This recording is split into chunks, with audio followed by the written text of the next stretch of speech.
এখন বাজে রাত্রির 10:30 আর আজকে হচ্ছে 11 তারিখ, 11ই জুন। আর রান্না করেছি দেখিয়ে দিয়েছে। সকালে রান্না করিনি, সকালে ব্যাংকে গেছিলাম, তার জন্যে রান্নাবান্না কিচ্ছু করতে পারিনি। রিয়াসের বাবাকে শুধু ডিমের ঝোল দিয়ে ভাত খেয়ে গেছে। আর সোয়াবিনের তরকারি করেছিলাম, ডিমের ঝোল আর আলু দিয়ে সোয়াবিনের তরকারি করেছিলাম কাল রাতে, ওটা দিয়ে খেয়ে গেছে।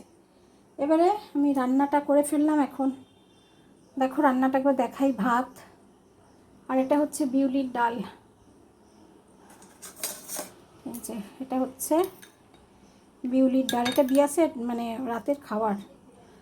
বিউলির ডাল, ঢ্যাঁড়স ভাজা আর মাছের ডিমের একটু ডালনা মতো করেছি। ও মাছের ডিমটা খায়। এটা হচ্ছে বিয়াসের রাতের খাবারও তো 9:30টায় খায়, তো আজকে একটু দেরি হয়ে গেছে। আর আমি করেছি আমাদের জন্যে এই যে মাছের ঝোল করেছি, আলু, পেঁপে, ঝিঙে, পটল সব দিয়ে পাতলা করে করেছি মাছের ঝোল। এই হচ্ছে করে নিয়েছি একেবারে। এই যে মাছের ঝোল করেছি পাতলা করে।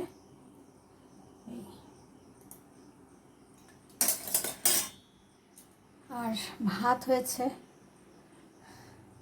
ওদের ভাত হয়েছে, বাচ্চাদের ভাত হয়েছে, বাচ্চাদের হচ্ছে মাছ সেদ্ধ, আচ্ছা মাংস, এগুলো সব আমার বাচ্চাদের হয়েছে।